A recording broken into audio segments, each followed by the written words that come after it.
இது எடுத்துட்டோமாப்பா. இது கிளறி விட்டாச்சு ஓரளவுக்கு.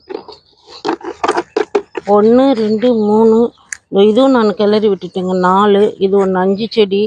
இப்போ இந்த பக்கம் வாங்களேன் மாதிரி.